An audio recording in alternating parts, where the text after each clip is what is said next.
Welcome back to another video. This is Largoff. We're going over how to build land. Or purchase land, rather. So we're going to go over... This is another Maker video about building an outpost. And the first thing you need to do is to come to that command center. And you need to go to, you'll start off right here on your expeditions, and then you'll go to build. And then you'll go to claim new burial site down there at the bottom of the screen. You're gonna hit that little dealy bob right there. So let me explain what you see here. The one that I have selected over there at Chesterfield right there up at the top left hand corner, that one is a small capacity. It is a one tomb area, and it has a 6,750 GenMat pool. So let me explain capacity. Capacity is what you can build and how much stuff you can put in and shove in the map, basically. So that's the maximum capacity that you can shove in the map. 1,500 is not that much. You're going to want to look for at least 2,500 if you're going to want a lot of guards. Because 1,500 is not going to give you much. But if you're just starting out, maybe think about going somewhere cheap and getting a small plot of land. One tomb just means that there's just one tomb there that the raider can have.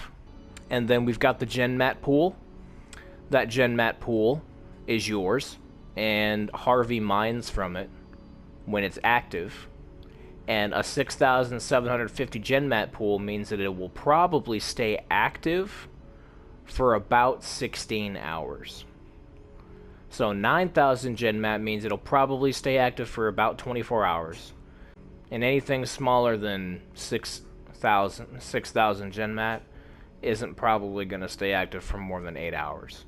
So just be careful which ones that you buy, and be aware of when they are going to be active and when they are not going to be active at all. And that cost right there is the synthite cost. You can see that. That's pretty self-explanatory. That's the currency that you get from the tombs and raiding bases and stuff like that. And the expeditions, they give you that sometimes. So that's how much it costs to buy the land. The bigger the land, like over here, Grand Ronde, Grand Rhone, I don't know how to say that, 4,500 capacity, which is the largest you can get, starting off. 9,000 GenMat pool and a 3 tomb. That's probably the biggest plot of land you can get. That's probably the biggest bang for your buck right there. Unless you can score something cheaper than that. I mean, that's pretty cheap for that price. For that plot of land. You can always hit the refresh button down there, to refresh the whole thing. I'm not going to do it because I am very low on Synthite right now. But you can always refresh it, just in case, and it will give you different plots of land, and it will also give you different maps. These are not the only 2 maps in the game. There's like 4 or 5 different maps. Now I'm going to take you to the map that I'm going to have a lot of examples on. And I will build the examples real quick, and I will meet up with you, and we will cut to the next time I build those examples. I will see you in a minute. Now that we're back, let's go over some of the work that I've done. I'll show you some pictures real quick.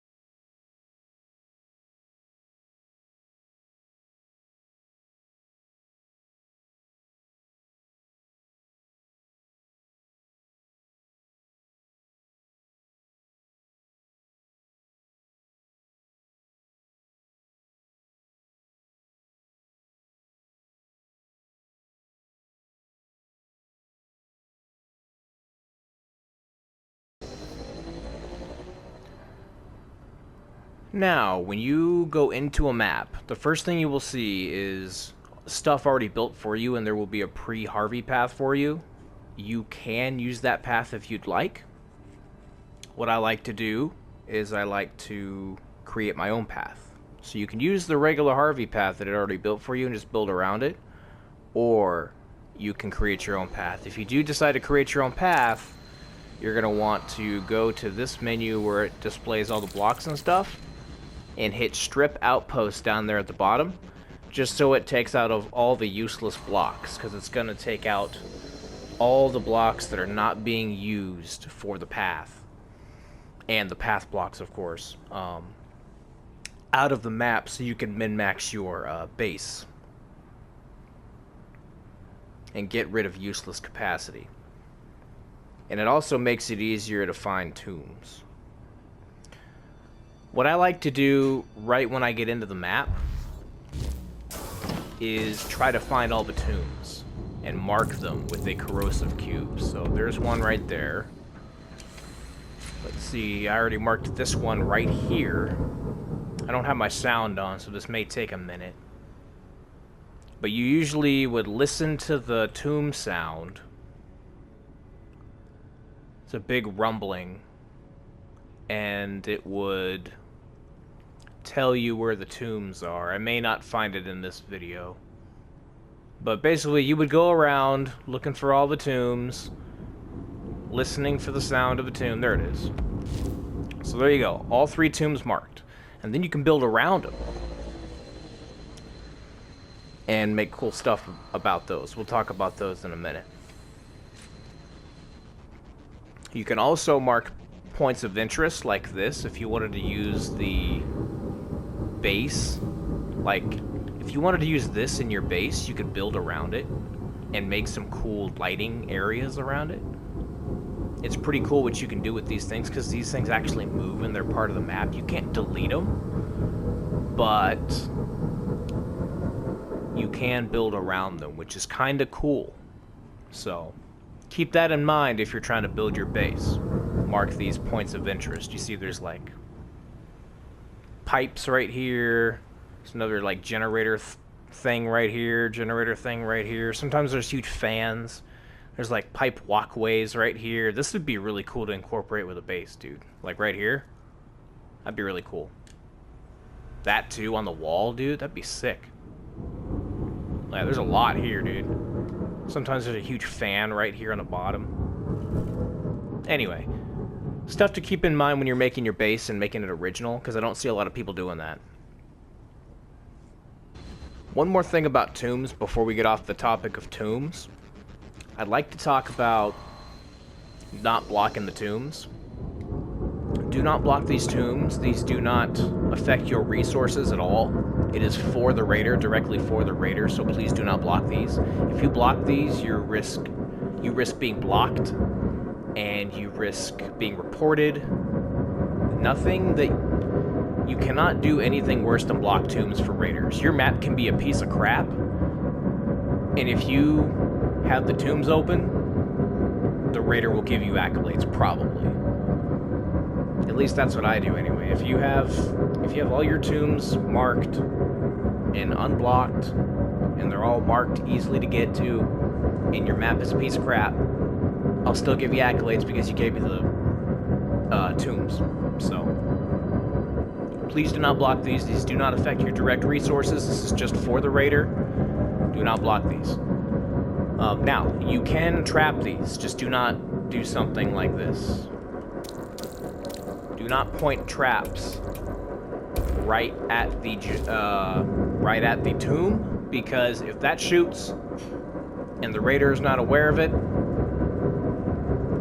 and he comes over here and the trap shoots and he gets killed before this shoots out the resources, he's not going to get those resources, and when he respawns, the resources are not going to respawn. So you just took that tomb from the raider. So please do not block tombs like that, and please do not try to... It's okay to kill the raider. Like, I'll show you. This, fine. You know, it's not toward the tomb. I mean, I would go to say that even, you know, like this even would be fine. Right here, even bombs.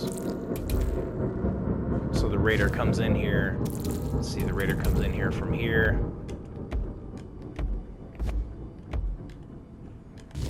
Raider comes in here from here. Or probably here, yeah. That way. Here. Doesn't see the bombs. Goes down there. Gets the tomb. Oh, the bombs kill him. That's even fine. I don't care about that. But what I do care about is people pointing stuff at the tomb and killing the raider before the tomb gets to the raider. Or before the raider gets to the tomb. That is not cool. Don't do that. Alright, enough about tombs. We are going to talk about packs. So we have these active packs down there in the bottom lower left corner of the screen.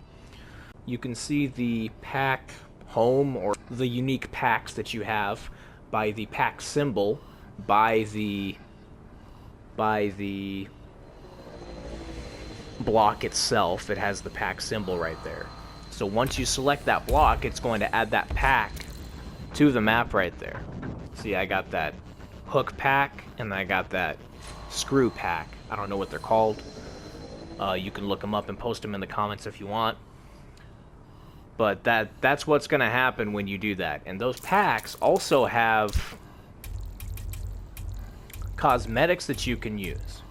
So just be aware when you're using the packs, you are limited to these cosmetics. And it sounds like a lot. 5 packs sounds like a lot, but it goes quick. And there are certain things that you can use for each pack. So just be aware that you are limited to each pack what cosmetics you can use. So kind of plan for that ahead of time. If you want to use a certain cosmetic, I would place the cosmetic down first and then use the pack. Like, I would choose 5 cosmetics from different packs that you want to use.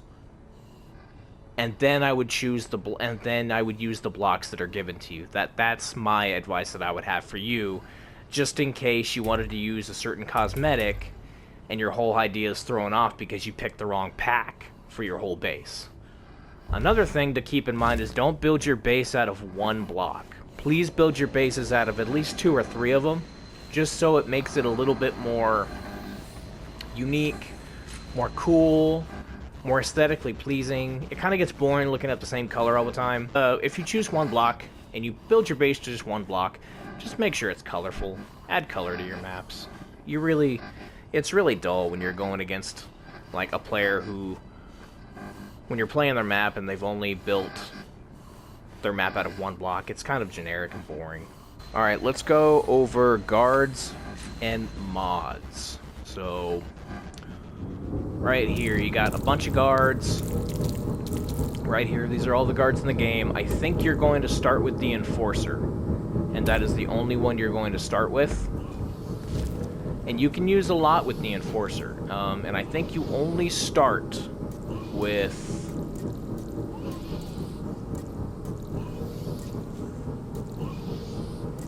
I don't think you start with any mods, unless it's plating. You might start with plating,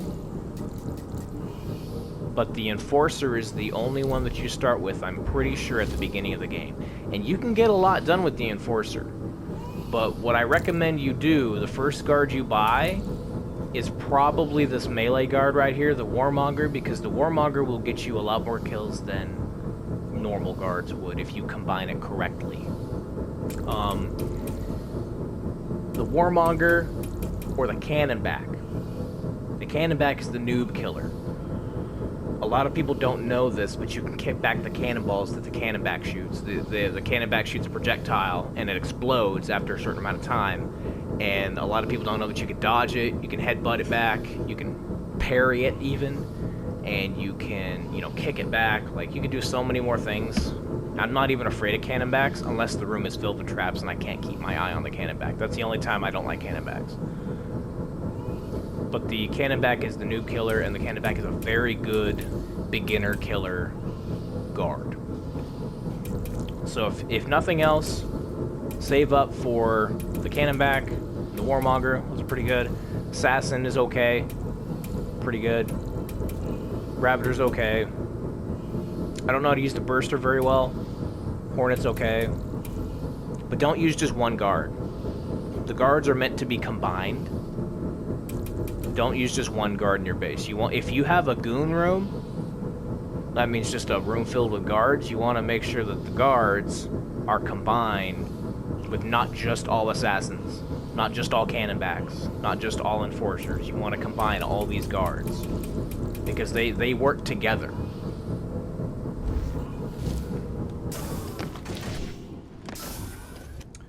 Alright, so we'll look at the guard mods right here. I have all these mods right here, but you won't start with any mods. But you can place mods on them, and it also takes up capacity. Guards also take up capacity as well. Most guards take up 50 capacity, I think. Yep. Some of them take up 70. Most augments take up 15, unless they're more expensive guards, then they take up 20, I think. Some are 25, but most augments are 15. Each guard can have up to 2 augments on them. I can't do any more augments because there's 2 on them. You'll want to combine your traps and guards as well. Don't use just traps and don't use just guards. Guards will get you more kills than traps, and it's not the same for traps. If you have a whole room of traps, yes, they will get you some kills if you fill a whole room of traps, but it's easier to space out your stuff, space out your traps with guards and combine them all into unique combinations. And I have a couple combinations up here, and I will show you. And I will cut back to after I save this video. We'll be right back. Alright, so right here, we have our first trap. It is the... I don't know what you would call this, but it's just a guard, moving guard, with the spikes right here on the blind corner. So let's play with this trap real quick.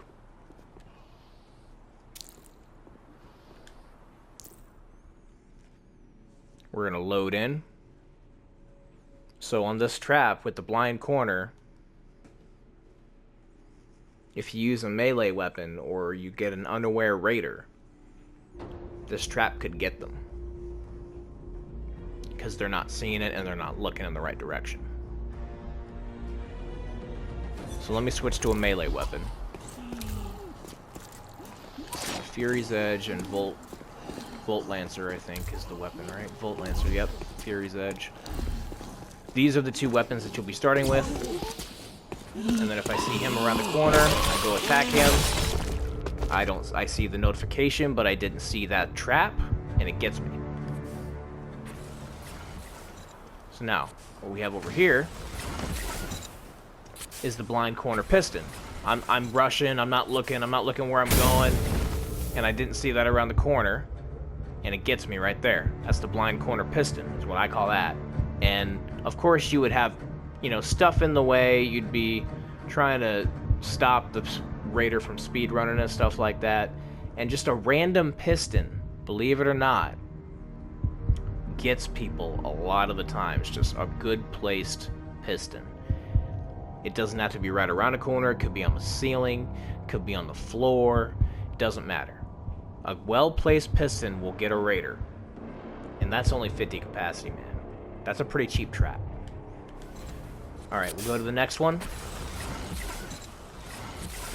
So right here we got the speedrunner trap. We got a bunch of pistons in the room. We got flamethrower trap right there. Now, all the raider needs to do is literally throw a grenade. And he can destroy all of them. But the point of this is to make sure that the raider cannot shoot that very well because of all the pistons going in and out, in and out, in and out. And it slows down the raider enough to where they have to slow down, think about what they're going to do, and such. So you can, flank them and stuff. So, this slows the raider down, make sure they don't speedrun your base. But, like I said, they can just do this. Take out all your traps in one go, and that's it. That's all they gotta do. Alright, go to the next trap. Alright, we've got... This is the trap that I made up. In my opinion, it's not a cheap trap by any means. You don't have to have the guard there, but the guard makes it even better.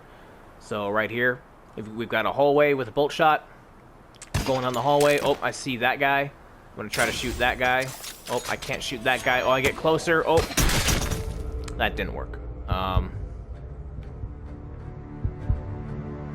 Well, the reason why I show you this, I'm not going to do it again, but I messed up on this, but what you would do is you would see the bolt shot, you would try to shoot the guard, and then the bolt shot. Or you would try to shoot the bolt shot instead of the guard, but the guard would be in the way, and then the bolt shot would trigger, and then you would go into that corner right here, and then that would get you. So those spikes right there. But anyway, that didn't work. But it will work. Trust me. So you see that. Oh, you see the guard. You try to shoot the bolt shot. Oh, you can't hit the bolt shot. Oh, you trigger that. You go in here. Uh-oh. That's there. And that was supposed to happen. That's what's supposed to happen. But this one has the self-destruct mod on it, to where if I destroy it, when it shoots, in theory, this thing has relentless on it, so all the bolts don't shoot out immediately. So, oh, it triggers. You come in here. Oh, you see the trap. You shoot it. Oh, bolts are still firing. They go out to escape the self-destruct, and they get shot by the bolt shots. Pretty cool, in my opinion. Kind of an expensive trap for a beginner trap, but it works sometimes on new players. I'm not a trap expert by any means. So this one is kind of the distraction bolt shot trap. So what I have here is this bolt shot right over here around this corner. It's got Hunter on it, and I put nothing up here, but I put this here to distract the Ritter to make them look up. So when they look up, they try to look up here. Oh, it triggers. They try to backpedal. And, well, it didn't work right there, but usually the Hunter would get the Raider right there, because the Hunter bolt shots are supposed to track you through those, and it didn't quite track very well. Maybe I forgot to put Hunter on it. I'll have to look. But that's what that's supposed to do. Anyway, we'll continue on. So, right here, I think. Yeah, right here. So that there's supposed to be a invisible cube right here. So this was supposed to make you look over here. The bolts would trigger because you didn't see that. Okay, so there's a trap right here. Oh, there's a trap right here too. So when I go retrieve my bolt, uh-oh, I fall into a pit of spikes. So you want to punish the Raider for retrieving their bolt. You don't have to do it in this way. You could use corrosive cubes. You could do a lot of things to punish the Raider for getting their bolt. You have a lot of options to do that, but you want to punish the Raider for getting the bolt or retrieving their ammo, whatever they have, and make sure that they cannot retrieve their bolt easily. Alright, those are some of the beginner traps that I showed y'all. So one thing that I see a lot of people do is not painting their base. You guys need to start painting your bases and just putting something on the base to make it look aesthetically pleasing, because no one's going to give you accolades if you're just going to throw a base together, not put much thought into it, and just use blocks and their natural color. Like, I'm all for using blocks in their natural color in an artistic way, but I mean, look at that. Just look at this picture right here. That is not aesthetically pleasing at all. You want something that looks like the stuff that I showed you at the beginning of the video. That's what you want. You don't want this. So if your base doesn't have any color on it or lights, you're probably not going to get very many accolades, just because no one's going to want to look at your base. It looks ugly. Lights go a long way. Lights make bases look way cooler. It also, after you steal the gen mat, the lights turn red, so it's kind of cool in that aspect. So it gives the base a different color on the outside after you're done with the base too. So just be aware of that as well. But definitely put lights on your base. Lights are cool. Lights brighten up the place. Lights make your thumbnail better. Lights make everything better. So accolades. I don't know if you can view accolades from here. Ah, there we go. So yeah, this is a prestige base that I just tore apart just to show you the video. Because I don't have enough to retrieve the base right now. And I don't want to right now. Because I'm doing other stuff right now. But you can see that most of the points that I get are from accolades. And the kill points that you get are not very many points. I don't know the points exactly, but I'm pretty sure you get 3 points for a kill. I don't know the... I'm just throwing a number out there. I think you get like 3 to 5 points for each kill that you get. And then you get 30 to 50 points for accolades. I think it's 50 now. I think it's 50 per accolade. It was 30 or 20 at one point, but I think it's 50 now, but I don't remember. You'd have to look at the patch notes. I don't remember. But what I'm saying is you get way more points for accolades than you do any other thing. So that means that you do not have to make kill boxes to prestige your base. If you want to make a kill box, that's fine. That's the type of player that will play your base. Most players will not play your base because most players in the community do not want to play kill boxes. But a lot of players like that challenge and they like the kill box thing and they will play your base. So like, there's people that'll play it, people that won't. You gotta shoot. You gotta name your target audience. You gotta shoot for your target audience. If you don't have a targeted audience, no one's gonna want to play your base. You just want to target one sect of your audience. You can only satisfy the majority. Most raiders that play your base will give you accolades, some won't, you know? It's just depending on who's raiding your base and what they're expecting and what their idea of fun is. The only reason you're making bases is to make fun for other people. So, but yeah, if you're having fun making the bases, just take your time. Don't rush your base. Never rush your base. Take your time. Beauty takes time. Make it unique, something that you would make. You can copy other people's bases, that's fine. But like, it's a lot more fun making something cool and unique and just different than everybody else. All of my bases, I feel like, are different than everybody else's bases just because